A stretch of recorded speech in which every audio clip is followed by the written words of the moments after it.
Good morning, dear students. Today we'll start class 7, science subject, chapter number 4, heat. It is first lecture of this chapter. In this chapter, we'll discuss some important topics like source and effect of heat energy. Let's start.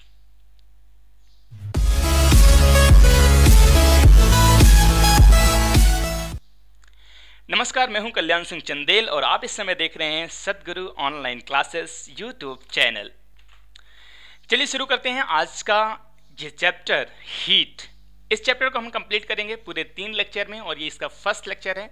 First, second और third तीनों lecture की जो link है वो description में है, वहां से जाकर आप देख सकते हैं। चलिए शुरू करते हैं। आज का पहला टॉपिक है आपका इंट्रोडक्शन।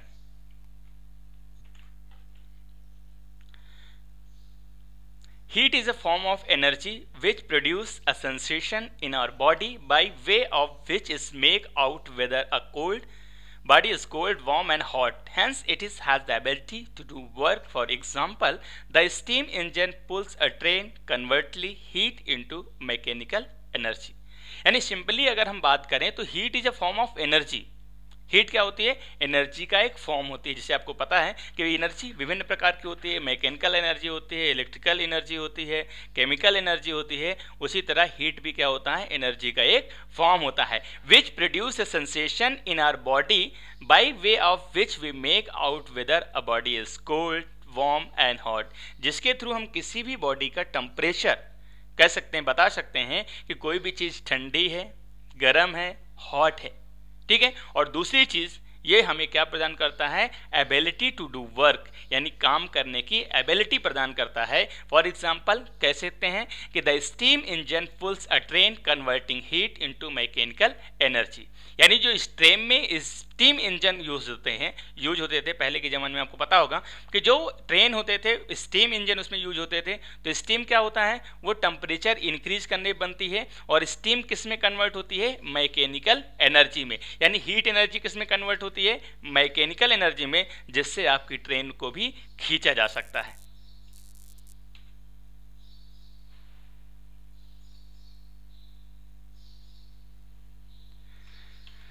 चलिए नेक्स्ट बात करते हैं।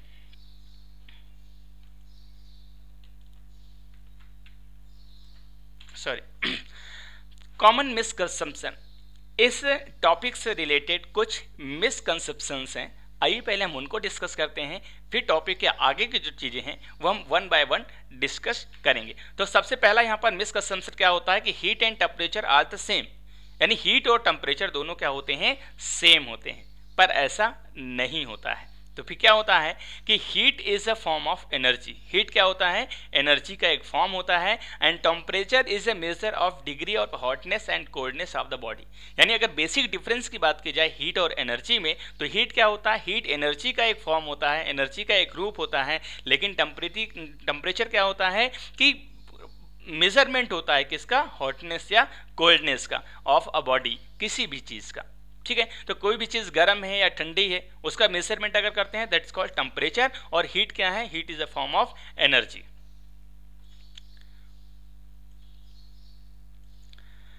Transfer of heat from one body to another body needs a medium. यानी दूसरा जो आपका मिसकंसेप्शन है वो ये है कि एक बॉडी से दूसरे बॉडी में टेम्परेचर जानने के लिए हमें किस चीज़ की जरूरत होती है? मीडियम की जरूरत होती है। बट ऐसा नहीं है। तो फैक्ट्स क्या है कि radiation of heat does not required any physical medium. यानी हीट को अगर हमें रेडिएशन की बात हम करें तो radiation of heat does not required any physical medium. किसी भी फिजिकल मीडियम की जरूरत नहीं होती है। For example you can simply से हीट फ्रॉम सन रीचेज अर्थ। यानी जो सूर्य से पृथ्वी तक जो एनर्जी आती, हीट एनर्जी आती, धूप आती है, वो किसके थ्रू आती है? वैक्यूम के थ्रू। मतलब वहाँ पर कोई भी मीडियम अवेलेबल नहीं होता है। ये रियलिटी होती है। तीसरा फैक्ट अपने पास क्या है? तीसरा फैक्ट है boiling water can case more damage. यानी जो बॉइलिंग वाटर होता है वो ज़्यादा खतरनाक होता है। लेकिन फैक्ट्स क्या है? फैक्ट्स है steam causes more damage due to latent heat as compared to the boiling water. यानी बॉइलिंग वाटर से ज़्यादा खतरनाक क्या होता है? स्टीम, यानी जो भाप होती है। क्यों? क्योंकि उसमें लेटेंट हीट अवेलेबल होती है। लेटेंट हीट मतलब होता है गुप्त ऊष्मा। यानी जब कभी भी हम टेम्परेचर इंक्रीज करते हैं किसी भी लिक्विड का, जब वो स्टेट कन्वर्ट कर रहा होता है, सॉलिड से लिक्विड से गैस में कन्वर्ट हो रहा होता है, तो उस समय टेम्परेचर इंक्रीज होना बंद हो जाता है और वो टेम्परेचर किस में कन्वर्ट होता है, लेटेंट हीट में। तो जिसकी वजह से जो आपकी हीट होती है, जो आपकी स्टीम होती है, वो ज़्यादा खतरनाक होती है किससे, बॉइलिंग वाटर से। अब हम बात करेंगे इफेक्ट ऑफ हीट एनर्जी, यानी जो हीट एनर्जी होती है उसके इफेक्ट क्या क्या होते हैं। तो फर्स्ट इज, एक एक पॉइंट ध्यान से समझना, इसीलिए मैंने सारी चीजें पॉइंट वाइज लिखी हैं ताकि आपको सारी चीजें आसानी से समझ में आ जाएं। तो heat energy brings about change in temperature, यानी जो हीट एनर्जी होती है वो क्या कर देती है, चेंज करती है किसमें, टेम्परेचर में। कैसे, hot body gives out heat energy, its temperature fall. A hot body gives out heat energy, यानी कोई गर्म चीज का यदि हम टेम्परेचर बाहर करें, टेम्परेचर निकाल दें, तो इसका टेम्परेचर क्या हो जाता है, गिर जाता है, यानी कम हो जाता है। यानी कोई भी गर्म चीज है यदि उसका टेम्परेचर बाहर चला जाएगा तो उसका टेम्परेचर क्या हो जाएगा, बॉडी का टेम्परेचर फॉल हो जाएगा, यानी गिर जाएगा, यानी कम हो जाएगा। सेकेंड पॉइंट है, heat energy brings about change in dimensions, यानी हीट एनर्जी की वजह से किसी भी बॉडी का डायमेंशन चेंज होता है। When a material body is heated, यानी कोई भी मटेरियल या बॉडी को जब हम हीट करते हैं तो इसकी कौन सी डायमेंशन चेंज होती है, इसका लेंथ चेंज होता है, इसका एरिया चेंज होता है, इसका वॉल्यूम जो होता है इंक्रीज होता है। यानी हीट एनर्जी का इफेक्ट कहाँ होता है कि किसी बॉडी को जब हम हीट करते हैं, गर्म करते हैं, तो उसके डायमेंशंस में चेंज आते हैं, जैसे उसके लेंथ में चेंज होता है, उसके एरिया में चेंज होता है और उसका वॉल्यूम भी इंक्रीज हो जाता है। नेक्स्ट पॉइंट है, heat energy brings about change in state, और हीट एनर्जी की वजह से स्टेट भी चेंज होता है। यानी कोई भी सॉलिड है तो लिक्विड में कन्वर्ट हो सकता है, लिक्विड है तो गैस में कन्वर्ट हो सकता है, और गैस है तो भी प्लाज्मा में भी कन्वर्ट हो सकता है। When heat supplied on the solid, यानी जब भी हीट सॉलिड में सप्लाई होती है at a particular constant temperature, और एक निश्चित समय में it's change into liquid state, और ये लिक्विड स्टेट में कन्वर्ट होना स्टार्ट कर देता है। Similarly liquid change into gases, और बिल्कुल वैसे ही जब लिक्विड का टेम्परेचर इंक्रीज करते हैं तो ये गैसियस स्टेट में कन्वर्ट हो जाता है। During the change of state and temperature of the body remain constant, और इस समय बॉडी का टेम्परेचर जो होता है वो कांस्टेंट होता है, यानी फिक्स होता है। फॉर एग्जाम्पल सिंपल सी बात करें, जिससे हमारे पास सबसे अच्छा एग्जाम्पल होता है वाटर गैस में कन्वर्ट होना। तो जब हम वाटर को बॉयल करना स्टार्ट करते हैं तो आपको पता है वाटर का टेम्परेचर नॉर्मल तौर पे रूम टेम्परेचर के बराबर होता है, लगभग 20 to 30 डिग्री सेंटीग्रेड। पर जब हम इसको टेम्परेचर में इंक्रीज करते हैं, टेम्परेचर बढ़ाते हैं, स्टोव के ऊपर रख देते हैं, तो इसका टेम्परेचर इंक्रीज होता है 40 डिग्री सेंटीग्रेड, 50, 60, 70, 80, 90, और इसके बाद जैसे ही 100 डिग्री सेंटीग्रेड टेम्परेचर पहुंचता है तो वाटर बॉयल होना शुरू होने लगता है, वाटर लिक्विड से गैस में कन्वर्ट होने लगता है। उसके बाद टेम्परेचर इंक्रीज होना बंद हो जाता है, 100 डिग्री सेंटीग्रेड वाटर पर ही वो पानी उबलता है। इसका लास्ट आपका पॉइंट है, heat energy affect the living things, यानी जितनी भी जीवित चीजें होती हैं, लिविंग थिंग्स होती हैं, वहां पर हीट एनर्जी का इफेक्ट पड़ता है। नेक्स्ट है सोर्स ऑफ हीट एनर्जी की अगर हम बात करें कि जो हीट एनर्जी होता है उसका सोर्स क्या क्या है, तो सबसे पहला सोर्स क्या होता है, sun is the earth main source of heat energy, यानी जो सूर्य होता है वो हमारी पृथ्वी का सबसे बड़ा सोर्स है, किसका, हीट एनर्जी का। That is important point, you have to note down. Other source of heat includes burning of fuels, इसके अलावा और हीट का कौन सा सोर्स होता है, बर्निंग ऑफ फ्यूल्स, यानी जो ईंधन होता है उसको जलाना। ईंधन में क्या क्या हम यूज करते हैं, तो यहाँ पर हमारे पास कई सारी चीजें हैं, वुड, लकड़ी हो सकता है, कोयला हो सकता है, कैरोसिन हो सकता है, या फिर लिक्विफाइड पेट्रोलियम गैस जिसे हम कहते हैं एलपीजी, जो हम किचन में गैस यूज करते हैं उसके बाद। तो ये सभी सोर्स हैं किसके, हीट एनर्जी के।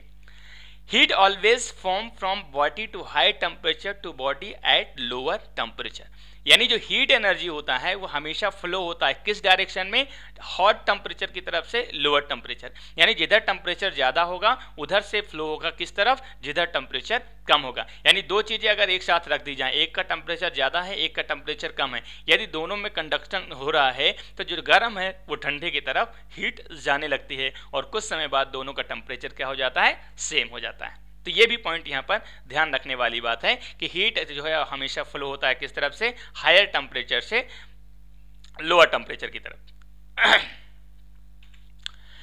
नेक्स्ट पॉइंट यहाँ पर बहुत इंपॉर्टेंट है, बहुत इंपॉर्टेंट है कोचिंग, या फिर हम बात कर रहे हैं किसके, कंपटीशन एग्जाम की दृष्टि से बात करें, एनटीएससी की बात करें, तो SI unit of heat is joule.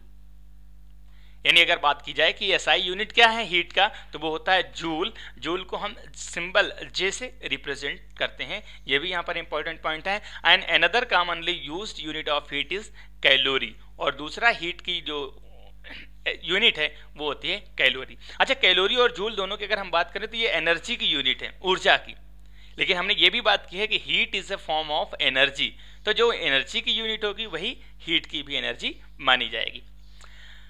अब कैलोरी और जूल में डिफरेंस क्या होता है, तो 1 calorie is a quantity of heat energy, यानी अगर हम बात करें कि 1 कैलोरी हीट एनर्जी का मतलब कितना, ठीक है, तो energy required to raise the temperature of 1 gram of water through 1 degree centigrade, यानी यदि 1 ग्राम हमने पानी लिया, उसका टेम्परेचर 1 डिग्री सेंटीग्रेड इंक्रीज किया, तो जितनी एनर्जी लगी उसे हम बोलेंगे 1 कैलोरी। ध्यान से सुनना, 1 ग्राम पानी का 1 डिग्री सेंटीग्रेड टेम्परेचर बढ़ाने पर जितनी एनर्जी लगेगी उसे हम बोलेंगे 1 कैलोरी। मान लेते हैं मेरे पास 100 ग्राम वाटर है, उसका टेम्परेचर है 24 डिग्री सेंटीग्रेड। अब 24 से यदि 25 डिग्री सेंटीग्रेड टेम्परेचर करना है तो जितनी एनर्जी की रिक्वायर्ड होगी 100 ग्राम पानी की, तो इसका मतलब 100 कैलोरी एनर्जी रिक्वायर्ड होगी। दूसरे यहाँ पर सबसे इंपॉर्टेंट पॉइंट है 1 calorie is equal to 4.2 joule, यानी कैलोरी अगर जूल के बीच में हमें रिलेशन दिखाना हो तो you can say 1 calorie is equal to 4.2 joule. And 1 kilo calorie is equal to 1000 calories, that is also most important point. अब हम बात करते हैं थर्मोमेट्री। थर्मोमेट्री क्या होता है, तो thermometry is the branch of heat dealing with the measurement of temperature, यानी थर्मोमेट्री क्या होता है, ये हीट की एक ब्रांच होती है जो डिसाइड करती है किसका, टेम्परेचर के मेजरमेंट को। तो नॉर्मल तौर पे अगर हम थर्मो की बात करें कि थर्मो मतलब क्या होता है, तो थर्मो मतलब होता है हीट, टेम्परेचर, और मेट्री मतलब होता है मेजरमेंट। तो the degree of hotness and coldness of the body is called temperature. यहाँ पर ये बहुत इंपॉर्टेंट क्वेश्चन है, अगर आपसे पूछ लिया व्हाट इज टेम्परेचर, तो you can say the degree of hotness और coldness of the body is called temperature, and SI unit of temperature is kelvin. अगर हम बात करें टेम्परेचर की SI unit, that is kelvin, and other unit of temperature is degree Celsius and degree Fahrenheit. तो normal तौर पे अगर doctor के पास जाएंगे तो फ़ारेनहाइट में टेम्परेचर बताता है, केमिस्ट्री लैब में कोई केमिकल का टेम्परेचर पूछना तो डिग्री सेंटीग्रेड में, या एटमॉस्फेयर का टेम्परेचर डिग्री सेंटीग्रेड में होता है ना, या और अगर एक्सपेरिमेंटल में चले जाते हैं, लैब में जाते हैं, इक्विपमेंट्स की बात करते हैं तो वहाँ पर केल्विन में टेम्परेचर माना जाता है। तो ये अदर अलग अलग प्रकार की क्या होती हैं, यूनिट्स होती हैं टेम्परेचर के मेजरमेंट के लिए। आइए देखते हैं हीट और टेम्परेचर में डिफरेंस क्या है। जैसे सबसे पहले हमने मिसकंसेप्शन पढ़ा था कि हीट और टेम्परेचर दोनों एक ही होती हैं, लेकिन नहीं, दोनों अलग होती हैं। तो आइए देखते हैं different between heat and temperature. तो हीट क्या होता है, अगर सिंपली अगर हम बात करें व्हाट इज हीट, तो सिंपली यू कैन से heat is a form of energy. But temperature क्या है, तो temperature indicate the thermal condition of a body, how much hot how much cold of the body, यानी जो temperature है वो decide करता है कि किसी बॉडी का टेम्परेचर क्या है, वो हॉट है या फिर कोल्ड है। सेकेंड पॉइंट है heat is the cause. Heat क्या होता है, हीट आपका केश होता है, हीट इज अ केस और temperature is a effect. Third point is heat contents of a body do not decide the direction of heat flow from the body, यानी heat decide नहीं करता है कि आपके बॉडी का टेम्परेचर किधर flow हो रहा है, but temperature of a body decide the direction of heat flow from the body, यानी किस तरफ टेम्परेचर जा रहा है वो कौन डिसाइड करता है, टेम्परेचर। और लास्ट आपका डिफरेंस है हीट और टेम्परेचर में, हीट का जो एसआई यूनिट है वो होता है जूल, और जो टेम्परेचर होता है उसका एसआई यूनिट का होता है केल्विन। तो ये बेसिक डिफरेंस हो गया किसमें, हीट और टेम्परेचर में। तो बहुत ध्यान से इसको समझने की कोशिश करना। नेक्स्ट है the device used for measurement of temperature of substance is called thermometer. तो आपसे ये क्वेश्चन भी पूछा जा सकता है कि थर्मोमीटर क्या है, what is the definition of thermometer. तो the device used for measuring of temperature of a substance is called thermometer, यानी किसी भी चीज का टेम्परेचर मापने के लिए जो डिवाइस हम यूज करते हैं उसे हम कहते हैं थर्मोमीटर। अब थर्मोमीटर का मतलब क्या होता है, तो नॉर्मल तौर पे you can say thermo means heat. तो thermo is a Latin word, पूछा जाता है thermo is a Latin word which means heat and meter means measurement. तो जब हीट को मेजरमेंट करने के लिए जो डिवाइस यूज करते हैं that's called thermometer. meter. And thermometer works on the principle that matter expand when heated and contact with cold. और ये किस प्रिंसिपल पर काम करता है, अगर आपसे ये पूछा जाए तो थर्मोमीटर किस प्रिंसिपल पर काम करता है, that matter expand, यानी जो मैटर होता है, जो सब्सटेंस होता है, वो क्या होता है, एक्सपॉन्ड होता है, यानी फैलता है। जब हम उसको हीट करते हैं यानी टेम्परेचर इंक्रीज करते हैं तो फैलता है, और जब उसका टेम्परेचर डिक्रीज करते हैं यानी ठंडा करते हैं तो वो कॉन्ट्रैक्ट मतलब सिकुड़ता है। और इस प्रिंसिपल पर ये काम करता है thermometer. There are different thermometric substance. अब यहाँ पर थर्मोमेट्रिक सब्सटेंस क्या क्या हो सकते हैं, कौन कौन सी चीजें वहां पर हम यूज करते हैं, तो there are different thermometric substance, यानी कई प्रकार के अलग अलग चीजें हैं। कौन कौन सी हैं, तो यहाँ पर बहुत इंपॉर्टेंट पॉइंट है, आपके एग्जाम पॉइंट ऑफ व्यू से ऐसा क्वेश्चन पूछा जाता है तो यहाँ पर हम यूज कर सकते हैं मर्क्यूरी यूज कर सकते हैं, एल्कोहल यूज कर सकते हैं, दोनों सब्सटेंस यूज कर सकते हैं। इसके अलावा भी कई सारे सब्सटेंस है जो यूज होते हैं। नॉर्मल तौर पर मर्क्यूरी यूज होता है, जो आज की डेट में थर्मोमीटर ज्यादातर यूज होते हैं। अब ये किस बेस पर यूज करते हैं, तो thermometers for different range of temperature to be measured. ये डिफरेंट जो रेंज होते हैं टेम्परेचर्स को, इनको ये मेजर करते हैं यानी मापते हैं। अब यहाँ पर मर्क्यूरी ज्यादा यूज क्यों किया जाता है, तो mercury is used in thermometer, क्यों, as thermometric substance because of following advantage, यानी मर्क्यूरी का थर्मामीटर में यूज करने का रीजन क्या है या इसके कौन कौन से एडवांटेज हैं, आइए उस पर डिस्कस कर लेते हैं। तो first point is it expand evenly as the thermometric rises. जैसे जैसे टेम्परेचर बढ़ता है, टेम्परेचर इंक्रीज होता है, तो ये तुरंत एक्सपांड होता है, बढ़ता है। पहला रीजन ये हुआ। दूसरा, it is a good conductor of heat, और ये हीट का गुड कंडक्टर होता है, क्योंकि ये मेटल होता है और सभी मेटल गुड कंडक्टर्स होते हैं, तो जैसी हीट इसको मिलती है तुरंत एक्सपांड होना शुरू हो जाता है। नेक्स्ट प्रॉपर्टी है इट्स डेंसिटी इज हायर, और जो थर्मामीटर का में जो यूज मर्क्यूरी किया जाता है उसका डेंसिटी क्या होता है, हायर होता है, मतलब ज्यादा होता है, जिसकी वजह से वो आसानी से नीचे बैठ जाता है। नेक्स्ट प्रॉपर्टी है it is very sensitive in expansion, और ये बहुत ज़्यादा सेंसिटिव होता है एक्सपेंशन में, क्योंकि इसका जो बॉइलिंग पॉइंट या मेल्टिंग पॉइंट होता है बहुत कम होता है, इसलिए तुरंत एक्सपांड हो जाता है। And it does not stick on the wall of glass tube, और दूसरी प्रॉपर्टी इसकी क्या है कि ग्लास ट्यूब की जो वॉल होती है उस पर चिपकता नहीं है। और लास्ट पॉइंट है it has very low freezing point and very high boiling point, तो इसका जो फ्रीजिंग पॉइंट होता है वो बहुत कम होता है और बॉइलिंग पॉइंट जो होता है वो बहुत हाई होता है, ये भी इसका एक यूज होता है। Next point is the calibration of thermometer involves fixing of 2 points on it, one lower point LFP and other upper fix point UFP, यानी कोई भी थर्मामीटर होता है उस थर्मामीटर में 2 पॉइंट होते हैं, एक को हम बोलते हैं लोअर फिक्स पॉइंट LFP और दूसरे को बोलते हैं अपर फिक्स पॉइंट यानी UFP।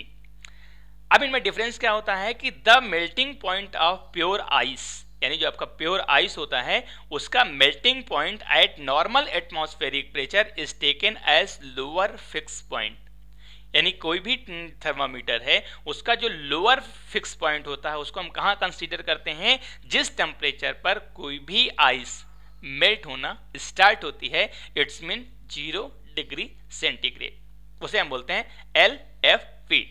दूसरी चीज the boiling point of pure water, यानी प्योर वाटर का बॉइलिंग पॉइंट जो होता है जिस टेम्परेचर पर वो बॉयल होना स्टार्ट होता है eight normal atmospheric pressure is taken is upper fixed point UFP। तो सिंपल शब्दों में आपको समझा देता हूं कि कोई भी थर्मामीटर होता है उसमें 2 पॉइंट होते हैं, एक होता है लोअर फिक्स्ड पॉइंट यानी LFP और दूसरा होता है upper fixed point UFP।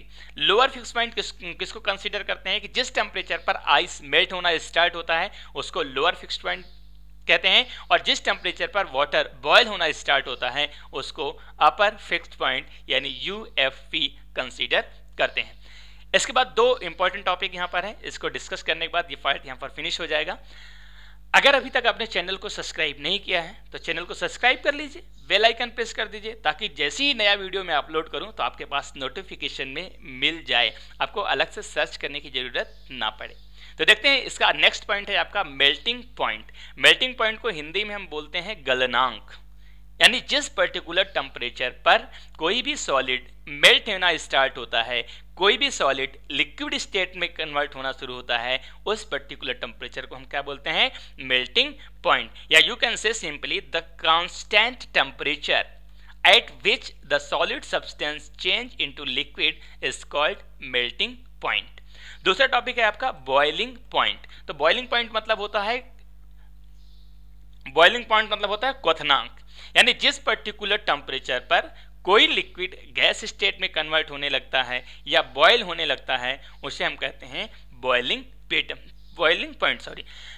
And you can simply say the constant temperature at which a liquid changes into gaseous state is called boiling point. यानी जिस पर्टिकुलर टेम्परेचर पर कोई लिक्विड गैस स्टेट में कन्वर्ट होने लगता है तो उसे हम बोलते हैं बॉइलिंग पॉइंट। तो ये रहा आपका फर्स्ट लेक्चर इस चैप्टर का। सेकेंड लेक्चर और थर्ड लेक्चर की जो लिंक है वो डिस्क्रिप्शन पे डली हुई है, आप वहां जाकर इसको देख सकते हैं। तो thanks for watching this video. Please like, share and subscribe our channel and press the bell icon for daily notification. Thank you so much, bye bye, take care, जय हिंद।